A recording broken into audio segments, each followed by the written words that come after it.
Hey there, guys. So today we have another review, and this is a vertical. This is a Battle Beers. I guess more for vertical. It is Founders Imperial. If you guys don't already know, it's one of my favorite beers, one of my favorite Imperial Stouts out there, and it's so awesome that it's a shelf beer, right? This is a 13. Oh, sorry, 14, 13, 12, and actually, let's call it 15 because they sort of changed the. Here, I'll talk while I'm doing this. They sort of changed the bottling date. Now I believe it's January. Or no, sorry. This is still December 14.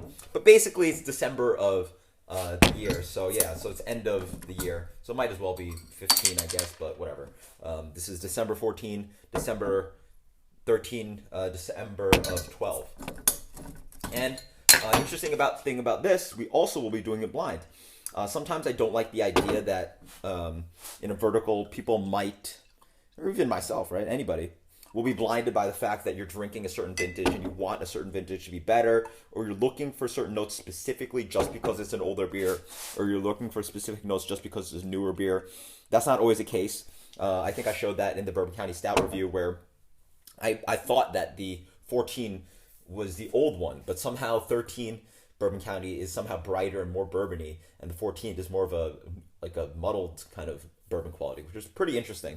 So we have the same pour of each, yep, and I'm just gonna start mixing. So yeah, so speaking about this beer, I remember actually starting off in craft beer and not liking this beer really because it's a kind of a big, robust imperial stout. It's a little bit bitter, but I've grown to love it.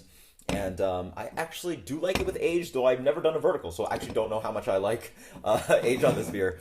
Actually, no, I have done a vertical, sorry. I've done a 3-year vertical at a tasting, and I preferred the oldest beer, the 12. I guess it was 11 at that time. I forget what it was. But anyway, it was a 3-year vertical, and I preferred the oldest one, the oldest vintage. But let's try it now. I've been actually waiting a couple of years to do this, and we have it nicely mixed. And now I've been chatting with you guys. I have no clue which was which. Yep, your guess is good as mine. I wasn't paying attention. So let's dig in the first one. Classic kind of Founders Imperial, lots of chocolate, almost this kind of licorice kind of flavor. I almost get this kind of chestnut thing. It's almost a nuttiness. Dark chocolate, really roasty, really intense. Cheers. Yep, up front, I get this kind of ashy thing. This beer has that. It's again almost like charred wood, almost like the burnt end of barbecue. That kind of like burnt note, almost like burnt toast. A kind of burnt ashiness.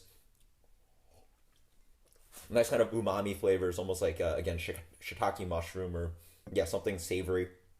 Lots of wonderful chocolate. Again, a licorice flavor coming through. Wonderful roasted espresso, just deep, rich espresso going throughout. A little touch of sweetness, delicious stuff. I have no clue which one that is actually.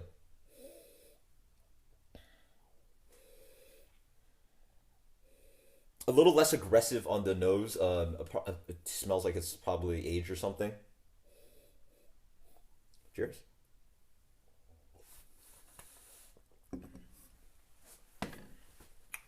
This one's a little hotter. Yeah, I get a nice burst of heat up front. A little less complex, a little less chocolatey and rich as this one. Almost a little thinner somehow. But yeah, it's the alcohol that's sort of grabbing away, and the bitterness, the alcohol and bitterness, sort of grabbing away from what this beer offered. So this might be the 13 or 14. I was thinking this one. Oh wow, this one I'm getting a very kind of a boozy cherry note. Some imperial stouts, actually a good amount of imperial stouts, I get that kind of aroma. A punch of dark fruit in this one somehow. Really interesting. Cheers. Yep, follows on the flavor. I get a nice burst of like black cherry liqueur. That's what I'm getting. But in general, the same kind of notes, that same kind of ashiness, nice kind of fudgy chocolate. Again, more of that kind of woody ash flavor that's going on the back end, bittering the beer out. A little bit of that kind of, again, that espresso bitterness. Okay. I don't know which was which because this one's so different from the rest with that really aggressive amount of dark fruit that these two don't have. That dark fruit, I'm going to guess is 13. I don't know why. This one tastes the most fresh, I guess. It's the most hoppy in my mind. So I'm going to guess that's the 14. So this is 13. And let's see if this one's the 12.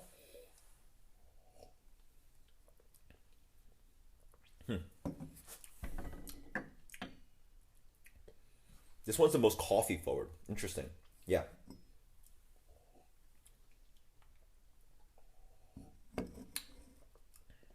Sorry, now I'm like almost mixing beers. Probably grab a glass of water before I make my full final assessment.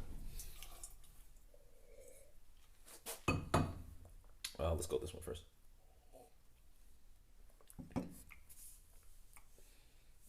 Lots of chocolate. A little bit of kind of almost like a touch of like woody bitterness. I really like this one.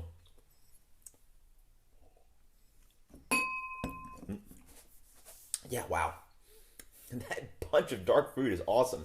It's so different. Reminds me almost of something like jammy, like Backyard Rye from Bourbon County. Or Goose Island, Bourbon County. It's so fruit forward. It's really interesting. That's surprising.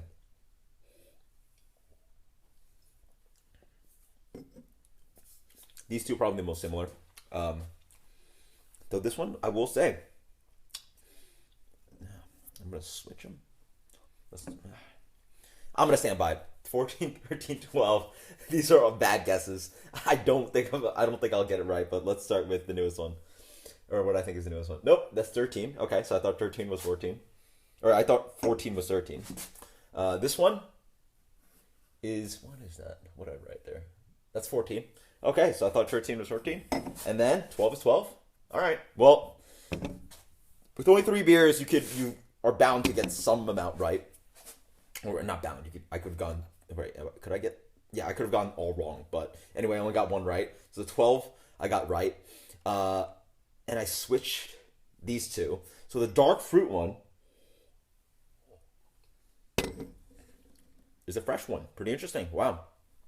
Really aggressively dark fruit. That's so interesting. 13. Less dark fruit. Not even much dark fruit. Coffee, chocolate, this roasted malt, like again that ashiness, that kind of burnt kind of flavor.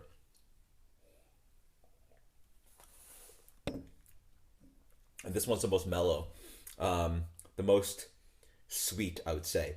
And also you get a little dark fruit, I think, actually.